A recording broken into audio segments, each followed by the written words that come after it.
Hi, I'm Nick Driftwood, filmmaker and Panasonic Lumix ambassador for Lumix G cameras.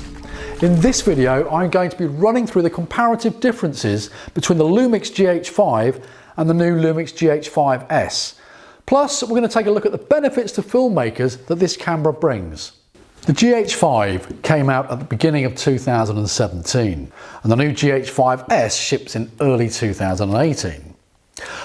Both cameras feature a 17.3 by 13mm micro four thirds aspect ratio live MOS sensor.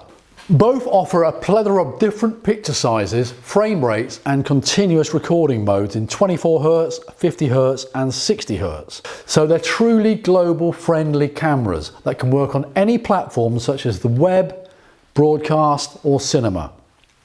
So what's different? Well, a quick glance and you would assume that both cameras are identical. Indeed, they share the same body design. Though cosmetically and rather distinctively, the GH5S sports a red record button and the drive mode dial has a similar red livery. So internally is where we find all the differences. Now, do you remember this and this, the GH1 and GH2? Because filmmakers rejoice, we have the return of the multi-aspect sensor in the GH5S. It's an oversized sensor that gives accurate lens to sensor angle of view. That means the same diagonal view at different aspect ratios. If you're using a 12mm lens, it will look like a 12mm lens diagonal in all aspects of the field of view. Now, priority has been given to the development and calibration of this multi-aspect sensor, which is understandable as the majority of videographers go manual, they switch off stabilization when using tripods, drones or gimbals over using body stabilization or IBIS. Optical image stabilization, OIS, works just fine. So if you remember, the GH5 has a 20.3 megapixel sensor. However, sometimes less is more. The GH5S sensor uses only 10.28 megapixels effectively to capture images. And the reason for this is simple. Video resolutions require less pixels than photography, so there's bigger pixels, nearly twice the size of the GH5s, for improved processing. The GH5S sports dual native ISOs, 400 low and 2500 high.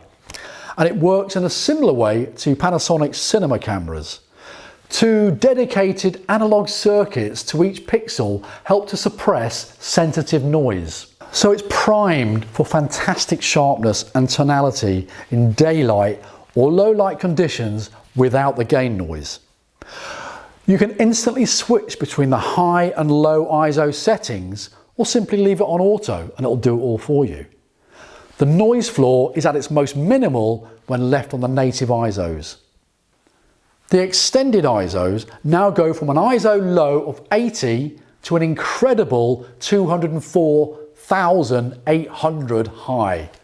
Filmmakers will love the ability to utilise the native ISO features to various lighting conditions, as overexposure can be prevented in bright situations and sharp and tonal rich images can be captured in dark situations.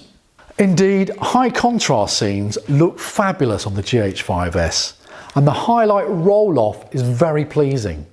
The slow motion features of the GH5S have gone a step further over the GH5's 180 frames per second. This will do 240 frames per second now. That's a variable frame rate in FHD, and if you expose correctly, 10% of real-time 24p can look really good. Finally, other improvements have been made in the autofocus detection range and metering, and that includes improved continuous autofocus. Thanks for watching.